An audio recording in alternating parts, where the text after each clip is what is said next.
మనం దేవుని ఎదుట ఎదురు చూసి ఎప్పటికప్పుడు నూతనమైన సంగతులు పొందుకోవటానికి రేపు అక్కడే కాదు, ఈ భూమి మీద కూడా ఉంది. సింపుల్గా ఒక్క మాటలో చెప్పాలంటే, ఉండనీయడు ఉండనీయడు నిన్ను అలానే ఉండనీయడు. నువ్వు ఏ పరిస్థితుల్లో ఉన్నా నిన్ను అలానే ఉండనీయడు. అంతే. ఒక క్రైస్తవుడుగా, ఒక దేవుని సంబంధిగా నీలో నాలో కలిగి ఉండాల్సిన నిరీక్షణ ఇది. ఈరోజు ఉన్నట్టే రేపటిని కూడా ఉండనీయడు. ఈరోజున్న ఇదే చేదులో రేపు కూడా ఉండనీయడు. అర్థమైందా? రేపు నిత్యత్వంలో పోయినాక ఈరోజు చూసిన సంగతులు ఇవే రేపు చూపించడు. ఈ రోజులాగానే రేపును కూడా ఉండనీయడు అనేది రేపు నిత్యత్వంలో మనం ఎలా ఎదురు చూస్తామో, నా తమ్ముడు చెల్లి, భూమి మీద జీవితంలో కూడా అదే ఎదురు చూపు దేవుని బట్టి మనం కలిగి ఉండొచ్చు.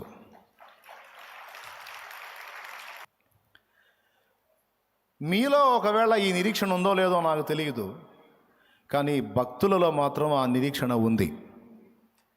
ఫర్ ఎగ్జాంపుల్, మనం మోషేని తీసుకుందాం, మనకు బాగా పరిచయం కాబట్టి. దేవుడు మోషేకి కనబడి,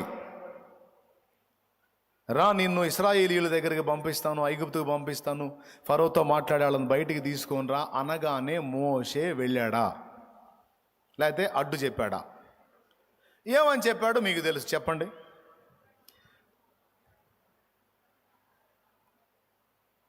ఆ ప్రజలు నీ పేరేమని అడుగుతారు అంటే, నువ్వు ఉన్నవాడు అని చెప్పు అన్నాడు. తర్వాత ఇంకొకటి తర్వాత, నేను నోటి మాంద్యం గలవాడిని. తర్వాత తడొక మాట అడ్డం చెప్పి చివరికి, దేవా నువ్వు పంపదలిచిన వాడినే పంపు అంటే చివరికి దేవుడే కోప్పడాల్సి వచ్చింది. అంతగా విసిగించాడు మోషే. నువ్వు వెళ్ళు అనగానే కదల్లా. పద్ధతేనా? అంటే సహజంగా మనం అనుకుంటాం అంత విరక్తిలోకి వెళ్ళిపోయాడు అని. అవునా?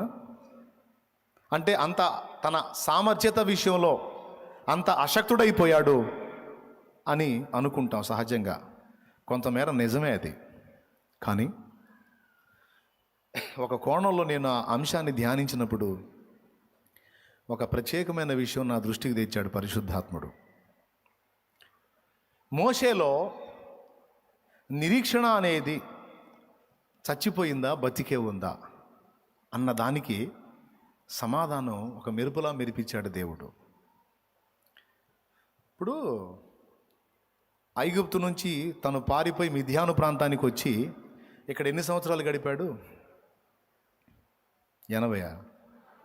40 ఏళ్ళు. ఆయన భార్య పేరేందో సిప్పోరా. పిల్లల్ని కూడా కన్నాడు. 40 ఏళ్ళు. ఇప్పుడు అక్కడి నుంచి వచ్చి 40 ఏళ్ళు వేరే ప్రాంతంలో బ్రతకడం మొదలుపెట్టిన తర్వాత ఇంకా తనను వాడుకొని దేవుడు ఆ ప్రజల్ని బయటికి తెస్తాడన్న నిరీక్షణ ఉంటుందా? ఉండదు. ఉంటుందా తమ్ముడు? ఉండదు. కానీ మోషే మైండ్ చెప్పనా? మోషేకి ఉంది. ఏమన్నా తెలుసా? నన్ను ఇక్కడ ఉండనీయడు, నన్ను ఇలానే ఉండనీయడు. ఏ రోజుకైనా సరే నన్ను ఇక్కడి నుంచి లేపుతాడు. ఏ నాటికైనా నన్ను ఈ పరిస్థితుల్లోంచి బయటికి తీసుకెళ్తాడు. ఏ నాటికైనా నన్ను ఇక్కడి నుంచి కదిలిస్తాడు. నన్ను ఇక్కడే ఇలానే ఈ స్థితిలోనే ఉండనీయడు అనే సంగతి మోషే రూఢిగా నమ్మాడు.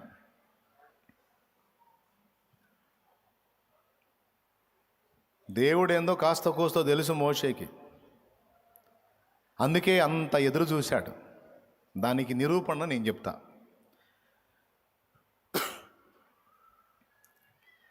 మోషే మిద్యాను దేశంలో ఏం చేశాడండి? మిద్యాను దేశంలో మోషే ఏం చేశాడు? వామ్మో, ఇది ఎంత దారుణం. తన మామ అయిన ఇత్రో మందను మేపుతా ఉన్నాడు. మీరు లాజికల్గా ఆలోచించి చూడండి. 40 సంవత్సరాలు మామ మందను మేపటం ఏంది? కనీసం సంవత్సరానికి 4 పిల్లలు కూలికాడికి తీసుకున్నా, సంవత్సరానికి 4 పిల్లలు మాయా, సంవత్సరం అంతా మేపాగా మాయా, మరి నా వాట నాకు కూడా కావాలి మాయా అని సంవత్సరానికి, వినండి, 4 పిల్లల కాడికి తీసుకుంటే 10 సంవత్సరాలు చేసేటప్పటికి ఎన్ని పిల్లలు అవుతాయి ఆయన దగ్గర? 40 గొర్రెలు తన దగ్గర ఉంటే మరో 10 ఏళ్ళకి ఎన్ని అవుతాయి? 400 ఏంది, లెక్క వేయలేము. 40 గొర్రెల్ని తీసుకొని 10 సంవత్సరాలకి లెక్క వేస్తే ఆ పిల్లలు పెద్ద అయ్యి ఆ పిల్లల్ని పెట్టి ఆ పిల్లల్ని పెట్టి ఒక పెద్ద మంద 20 ఏళ్లకే సొంత మంద ఉండాలి. Note this point your honour. దేవునికి స్తోత్రం, హల్లెలూయా. ఉండాలా లేదా? కానీ లేఖనం ఏం చెప్పుచున్నది? నిర్గమాకాండం 3వ అధ్యాయం 1వ వచనం నుంచి చూడు. తన మంద ఇత్రో మంద చూడు. మోషే మిద్యాను యాజకుడైన ఇత్రో అను తన మామ మందను మేపుచు ఆ మందను అరణ్యం అవతలకు తోలుకొని దేవుని పర్వతమైన హోరేబుకు వచ్చెను. ఇప్పుడు ఎవరి మందను మేపుతున్నాడు? 40 ఏళ్ళు. దేవునికి స్తోత్రం. మామగారి దగ్గర ఉన్నాడు, 1 ఏడు కాదు 2 ఏళ్ళు, 4 ఏళ్ళు అత్తగారి ఇంటికాడు ఉంటేనే అల్లుడిని లెక్క చేయరు పాపం కొంతమంది. 4 ఏళ్ళు అత్తగారి ఇంటికాడు ఉంటేనే లెక్క చేయరు. వచ్చిన కొత్తలు అల్లుడు గారు అనేది చివరికి 4 ఏళ్ళు దాటేసరికి రారై పోరే అనే పరిస్థితి వచ్చింది. ఆఖరికి వైఫ్ కూడా రివర్స్ అయ్యే అవకాశం ఉంటుంది, ఏంట్రా అనే అవకాశం కూడా ఉంటుంది. లోకస్తుల సంగతి చెబుతున్నారులే, మనం దేవుని బిడ్డలంగా మనం అనం. 4 ఏళ్ళు ఉంటాయి, 40 ఏళ్ళు అక్కడే ఉన్నాడు. ఎన్ని అవమానాలు పొందాడో. సరే వదిలే, ఇతరు అయినా చేయొద్దు బాయ్ అల్లుడు, మరి నీకంటూ లైఫ్ కావాలి కదరా, పాప ఇన్నాళ్ళు చేస్తున్నావు, ఇదిగో ఈ మందని తీసుకోయా, కనీసం కూలి లెక్కన్నా తీసుకో. మరి ఇతరో కంటే లాభానే నయం. మచ్చలు పొడలు గలవి నీవి, అవి లేనివి నావి అని పాపం యాకోబు అల్లుడైన యాకోబుకి ఆఫర్ ఇచ్చాడు. లాబాను మాయ. ఏమాయ? లాబాను మాయ. మరి ఇత్రో మాయ దారుణం. 40 ఏళ్ళైనా ఆయన మందనే మేపించుకుంటున్నాడు కానీ 4 గొర్రెలు ఇచ్చినోడు కాదు.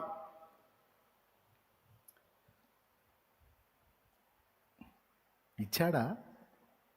ఇలా పోనీ మోషేకి సొంత మంద ఏమన్నా ఉందా? లేదు. ఎందుకో తెలుసా? ఒకవేళ ఇత్రో మోషే ఆ 10 పిల్లలు తీసుకొని నువ్వు మేపుకోయా అంటే ఏమనేవాడో తెలుసా? నాకెందుకు మాయా, ఆయన ఎప్పుడు పిలిస్తే అప్పుడు బయలుదేరాలి నేను. దేవునికి మహిమ కలుగునుగాక. ఆయన ఎప్పుడు పిలిస్తే అప్పుడు బయలుదేరాలి నేను, నాకెందుకు? అమ్మ ఏమి నిరీక్షణ, ఏమి పట్టు ఆ పట్టు. 40 ఏళ్ళైనా సరే అదే ఎదురు చూపు, అదే నిరీక్షణ. తనకంటూ మందను ఏర్పరచుకోవాలి. ఆయనే ఇతరో మందనే మేపుతున్నాడు. ఆలోచిస్తే నాకు బల్బు వెలిగిందండి. అమ్మ మోషే తక్కువడు కాదు. అదృశ్యుడైన వానిని నిదానించి చూచుచున్నట్టుగా విశ్వాసము గలవాడై మిద్యానుకు పోయాడు ఆయన. తక్కువోడా? నిరీక్షణ లేనోడా? సహజంగా మనకు అనిపించింది 40 ఏళ్ళంటే ఉండదండి నిజంగా. బహుశా ఇతర కూడా అడుగుంటాడు, సిప్పోరా కూడా అడుగుంటుంది నాకు తెలిసి. ఆయన ఎన్నిసార్లు మందం తీసుకోవాయా అని చెబితే కూడా నాకెందుకు అంటావు పెద్ద పోటుగాళ్ళలాగా. ఈ మొక్క చెప్పబట్టి 20 ఏళ్ళు అయింది. ఆయన వస్తాడు, నన్ను పిలుస్తాడు, నేను పోతాను. ఎవరాయన? దేవుడు. ఆయన వస్తాడు, నన్ను పిలుస్తాడు, నేను పోతాను, మా వాళ్ళని తెస్తానంటావు. మోషే అంటాడు, ఈ మంద ఏం మంద, గొర్రెల మంద, నేను ఆ మందను తోలుకొని రావాలి. ఏమందనే? ఆ మంద ఉంది. తమ్ముడు, మనుషుల్ని బట్టే జాలరిగా చేస్తాను నిన్ను అన్నాడు దేవుడు. ఈ లోక సంబంధమైన సంపాదన అనే మందలు కాదు, నువ్వు మందలుగా ఆత్మల్ని సమకూర్చాల్సిన రోజులు రాబోతున్నాయి ముందు. మందలుగా ఆత్మలను రక్షణలోనికి నడిపించాల్సిన రోజులు రాబోతున్నాయి.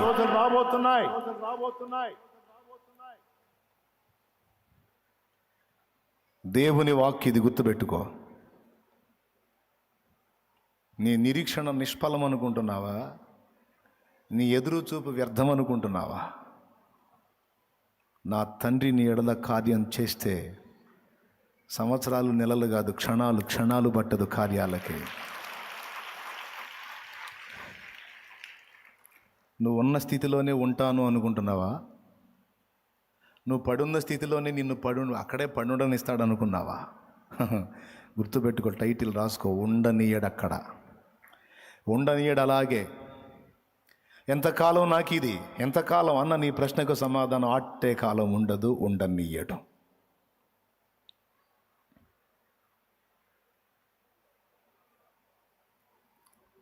ముప్పై 38 సంవత్సరాలు జబ్బు రోగంతో పడున్నాడు ఒకడు, ఉండనిచ్చాడు అక్కడే. వాడప్పటికి బహుకాలము నుండి ఆ స్థితిలో ఉన్నాడని ఎరిగి, ఇదిగో నీవు స్వస్థపడగోరుచున్నావా అని పలకరించి మరి వాని బాగు చేసి పంపించాడు. శృంగారమన దేవాలయం దగ్గర పుట్టినది మొదలుకొని కుంటివాడైన వాడిని అలానే అక్కడే ఉండనిచ్చాడా? లే, యేసునామంలో లేచి గంతులు వేసి నడవమన్నాడు. ఆధ్యాత్మిక కుంటితనంలో కూలబడిపోయావా? ఆట్టేకాలం అలానే సాగుతా అనుకుంటున్నావా? అట్లా ఉండనీయడు. పడతా లెగుస్తా ఉన్నావా? నిన్ను నిలబెట్టి తీరతాడు ఆయన. ఈ అత్తగారింటికాడ ఈ బాధలు ఎంతకాలం నాకు? ఎంతకాలం ఈ అవమానాలు, ఈ తిరస్కారాలు? దేవా, నీ కార్యం కోసం ఎదురు చూస్తున్నాను. యెహోవా, నీ కార్యముల కొరకు నిరీక్షణతో ఎదురు చూస్తున్నాను. యెషయా అంటాడు, యెహోవా కొరకు ఎదురు చూచువారు నూతన బలం పొందుతారు. క్రొత్త కార్యాలు చూస్తారు, క్రొత్త బలాన్ని కూడా పొందుతారు. ఎవరెవరు ఏ స్థితిలో పడున్నారో ఒక్కటే మాట ఈరోజు దేవుడు చెప్పమన్న మాట. నేను ఈ స్థితిలో పడున్నాను, నా గతి ఏంది అని అడిగిన వారికి ఒక్క ముక్క చెప్పవా ఈరోజు అన్నాడు. అది చెబుతున్నా. ఏంటంటే, నువ్వు ఏ స్థితిని గురించి వాపోతున్నావో ఆ స్థితిలో నిన్ను అక్కడే ఉండనియను అని ఆయన మాట్లాడుతున్నాడు. నీ ఇష్టం.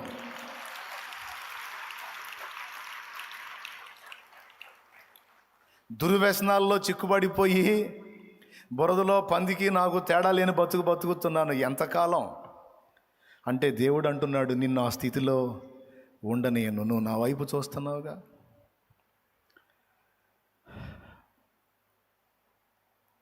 నీ వల్ల కాదని ఎరిగి నా కోసం చూస్తున్నావుగా. విడిపిస్తాను నిన్ను. ఆ బంధకాల్లోంచి నిన్ను బయటికి తీసుకొస్తాను. దీనికి బైబిల్లో ఎన్ని ఆధారాలు. బబులోను చెరలోనే తన బిడ్డలను వదిలేశాడా? అక్కడే ఉండనిచ్చాడా? తెచ్చాడుగా. ఐగుప్తు చెరలోనే ఉండనిచ్చాడా? తెచ్చాడుగా. జైల్లోనే యోసేపును మ్రగ్గనిచ్చాడా? తెచ్చాడుగా. చెప్పు, ఎవరిని గురించి చెబుతావు? ఎక్కడోళ్ళని అక్కడే వదిలేశాడా? ఒక కొలికి తెచ్చాడా? చెప్పండి. నిన్ను దేడు మరి. నువ్వు ఈరోజు అనుభవిస్తూ ఆక్రోశిస్తున్న పరిస్థితుల్లోనే నిన్ను ఉండనిస్తాడా? ఉండనీయడుగాక ఉండనీయడు. ఈ మొక్కే చెప్పమన్నాడు. నా జనులు ఇక ఎన్నడూ సిగ్గుపడరంటివే. లేమిలో, దరిద్రతలో, అప్పుల్లో పీకల దాకా మునిగున్నాను, ఇంతేనా? శుభవార్త, అందులో నిన్ను ఉండనీయను అంటున్నాడు ఆయన. దీర్ఘకాలిక రోగంలో పడి ఇక్కడ కొట్టుకుంటా ఉన్నాను, ఏమిటి సంగతి? ఆయన నీతో మాట్లాడు. నీవు ఇప్పటికే బహుకాలము నుండి ఆ స్థితిలో పడి ఉన్నావని ఆయన ఎరుగును. ఇదిగో ఆయన నిన్ను లేవనెత్తబోతున్నానని చెప్పమన్నాడు.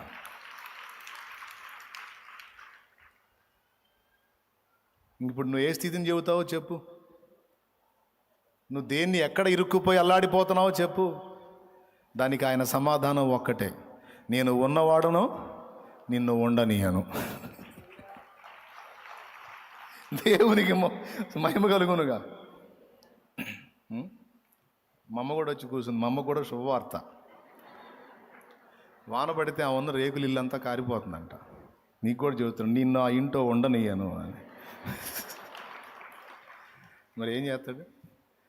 ఆ రేకులు తీసి ఇనప రేకులు లేపిస్తాడు, అంతే. నీకు ఆ బాధ లేకుండా చేస్తాను. ఆ స్థితిని నీకు అంటే అందుబాటులో దొరికింది లేయాలి, ఏందో మరి మారు మనసు పొందినట్టుంది, ముందు వచ్చి కూర్చుంది, అందుకని చెబుతున్నాను నేను. ప్రిలా, నేను జోక్గా చెబుతున్నాను అనుకోవద్దు సుమా. హలో, పరిశుద్ధాత్మ స్వరమే.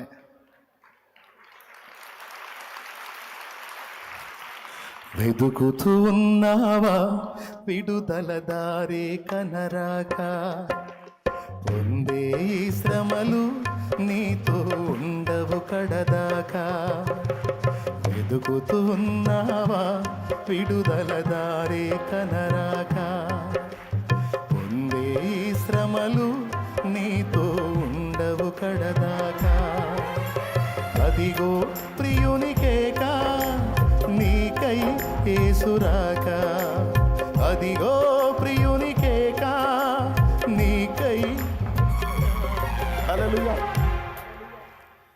తన కళ్ళ ముందు ఎంతోమంది వెళ్ళి బాగుపడి వెళ్ళిపోతూ ఉంటే, కోనేట్లో పడి బాగుపడి వెళ్ళిపోతూ ఉంటే, తనను తీసుకెళ్ళి అందులో వేసేవాళ్ళు లేక, పట్టించుకునేవాళ్ళు లేక, ఎన్ని ఏడ్చుకున్నాడో, ఎన్ని రోజులు ఏడ్చుకున్నాడు. ఆ కన్నీళ్ళను ఆయన చూసి తానే దిగొచ్చాడు.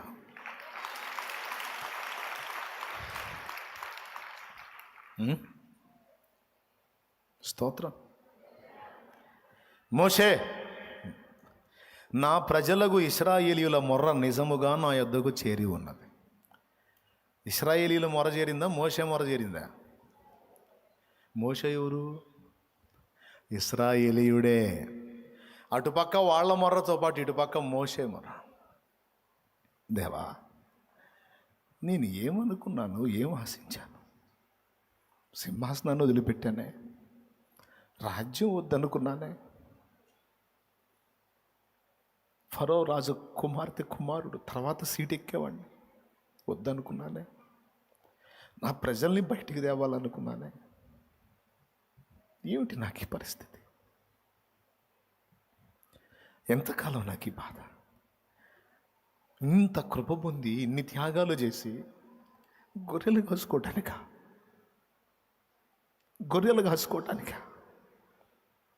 ఆకాశంలో నుంచి అగాధంలోకి పడ్డట్టుంది కదా నా గతి.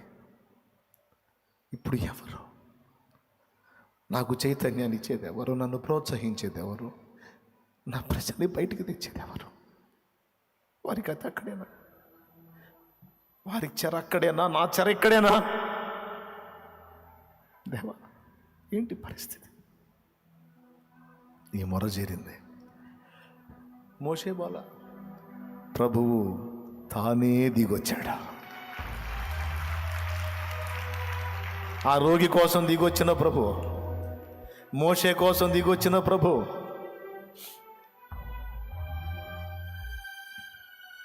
బర్తిలోమయి కోసం నడిచొచ్చిన ప్రభు, రక్తస్రావం గల స్త్రీ జబ్బుతో ఉన్న ఆమె దగ్గరికి అందుబాటులోకి వచ్చిన నా యేసయ్య నిన్ను దాటిపోతాడా?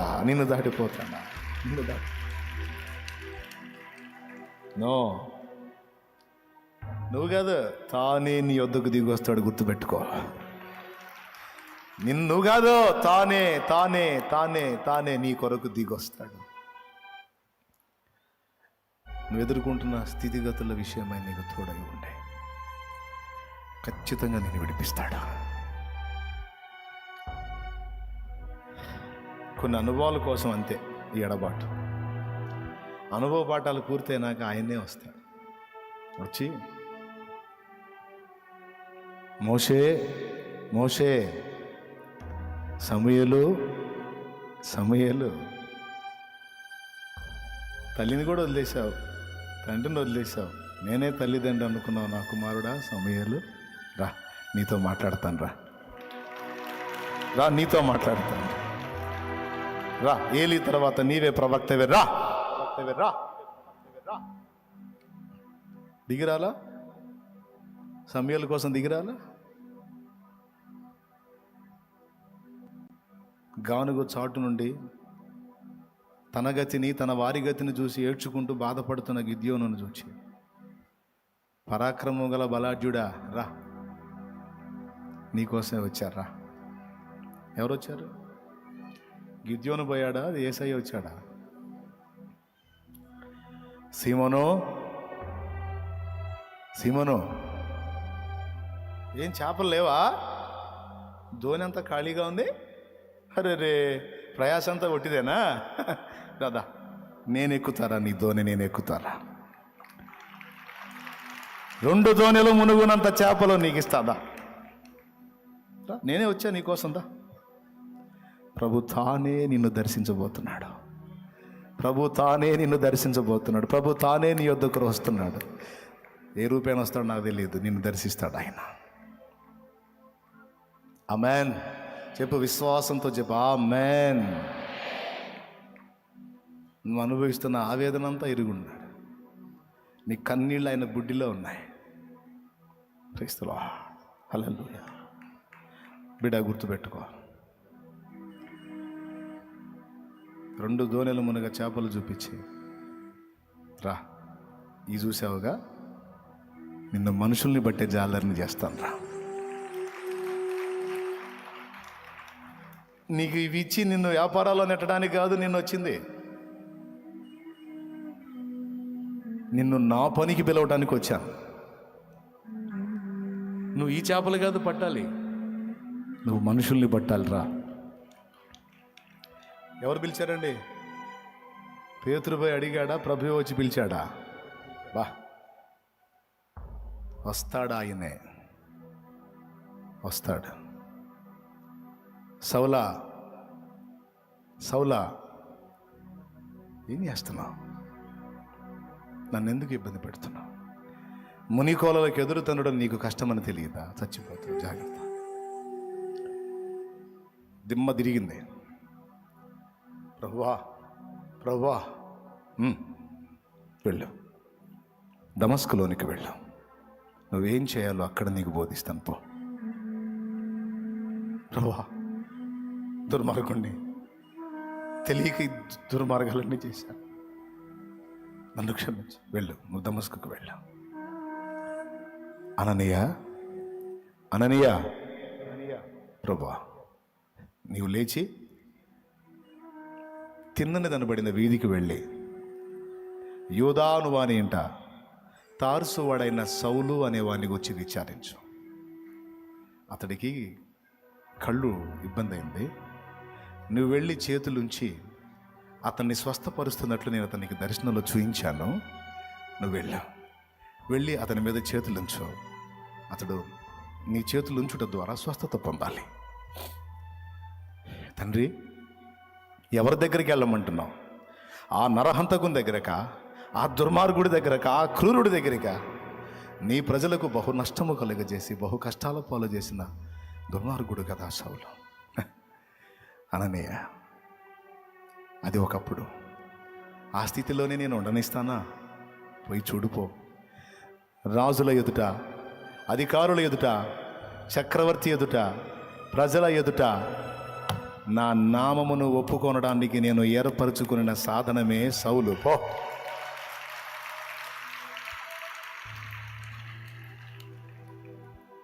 బిడలారా, ఇలా ఎన్ని చెప్పొచ్చు? ప్రభు తానే దిగి వచ్చి నెరవేర్చిన కార్యాలు కోకొల్లలు. అంతమంది దగ్గరికి వచ్చినోడు నీ దగ్గరికి రాడా? అలానే ఉంచేస్తాడా నిన్ను? ఆ స్థితిలోనే, ఈ కన్నీళ్లలోనే, అవమానాల్లోనే, ఆవేదనలోనే నిష్ప్రయోజనమైన పాత్రగానే వదిలేస్తాడా? నో, నిశ్చయముగా ప్రభు నీ దగ్గరికి వస్తాడు. ఆయన కొరకు నిన్ను సిద్ధపరచుకుంటాడు. నీ ఉన్న పరిస్థితులలో నుంచి నిన్ను విడిపిస్తాడు. ఆయనే చెప్పమన్నాడు, నేను ఉండనేనని చెప్పు. నేను ఉన్నవాడను, నా బిడ్డల్ని వారి యొక్క శ్రమలలోనే పడవేయను, వారిని అక్కడ ఉండనీయను, నేను వారిని విడిపించువాడనై ఉన్నాను. శాపములోనే నేను పడవేసేవాడిని కాను, అక్కడి నుండి విడిపించి ఆశీర్వాదపు అనుభవాల్లో గుండా నడిపించువాడను. చెప్పు.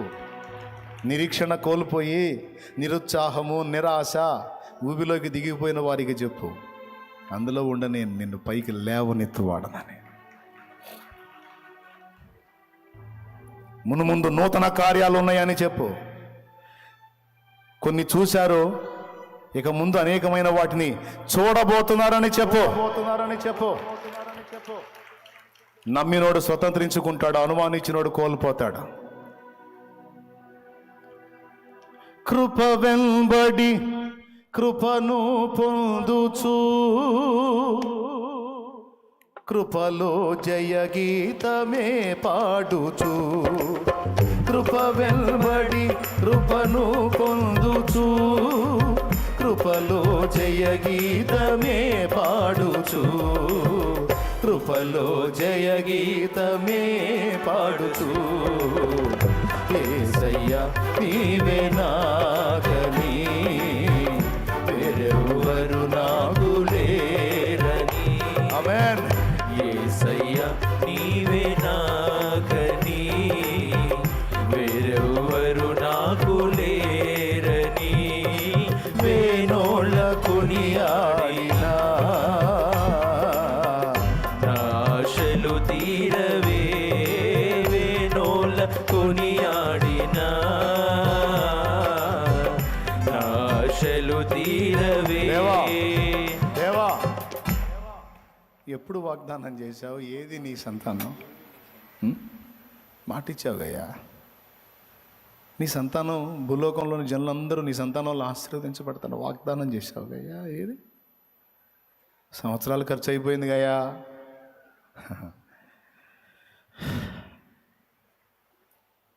అబ్రామా,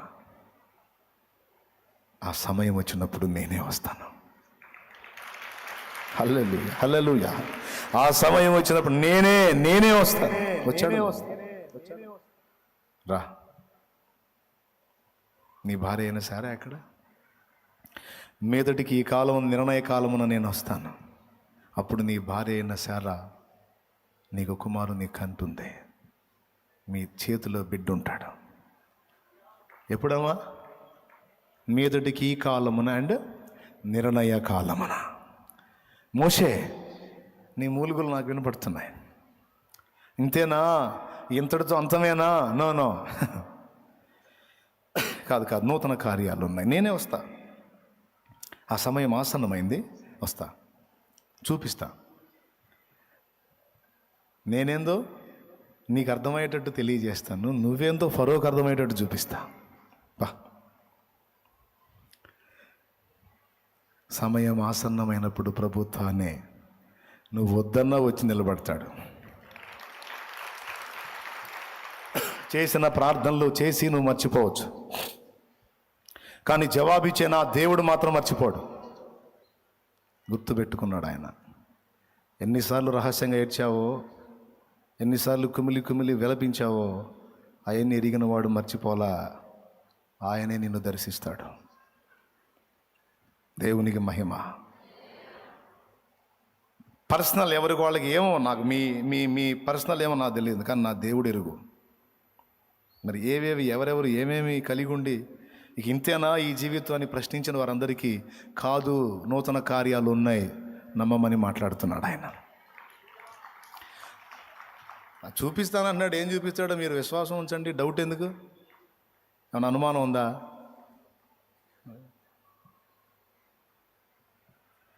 ఉందిలే దీవెనా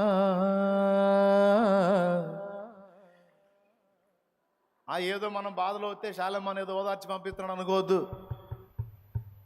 ఏదో ముఖాల్లో ఆనందం కోసం, ఏదో ఓదార్పు కోసం చెప్పింది కాదు. ఏదైతే నేను చెప్పాలో ఆ ఒక్క మాటనే నా హృదయంలోంచి మిగిలిందంతా బ్లర్ చేస్తాడు దేవుడు. అది విషయం. ఎవ్రీ సండే జరిగేది అది. బోల్డంత మ్యాటర్ ఉంటుంది నా దగ్గర, అదంతా రానీడు. ఆయన ఈరోజు మీకు ఏది చెప్పాలనుకున్నాడో దాన్ని మాత్రమే ఓపెన్ చేసి నా దగ్గర ఉన్న మిగతా సబ్జెక్ట్ అంతా బ్లర్ చేసి పడేస్తాడు. ఇక అది ఏది మైండ్లో ఉండదు. అలా అందిందే ఈ వాక్ ఈరోజు.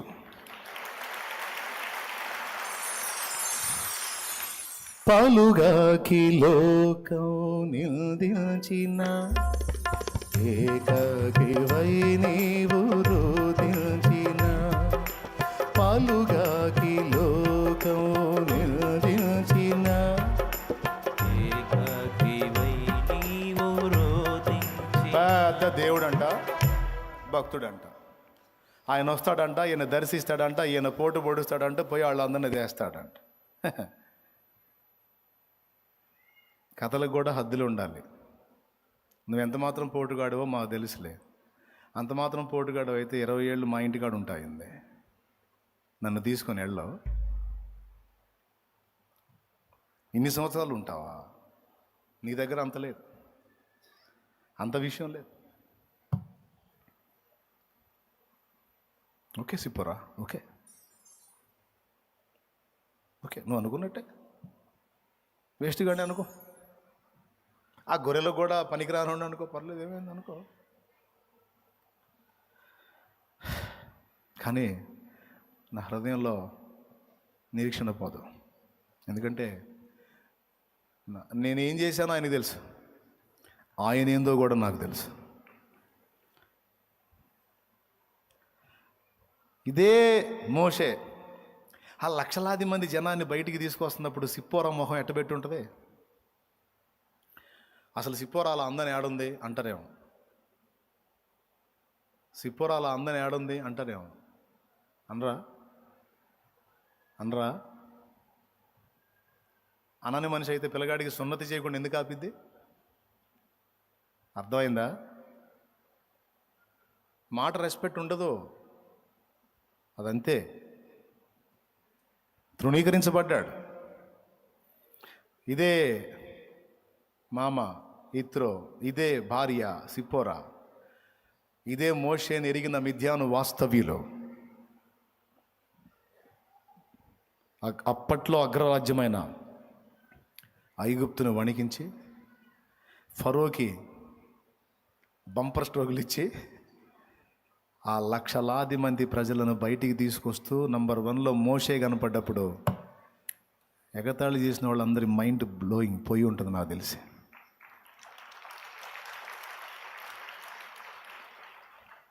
దేవుడు చేసే కార్యాలు అట్లా ఉంటాయి తమ్ముడు. కాబట్టి చెబుతున్న ధైర్యం, డోంట్ వరీ. ఉన్న పరిస్థితులు ఆటే కాలం కొనసాగవు, అందులోనే నువ్వు ఉండవు, అవి మారుతాయి.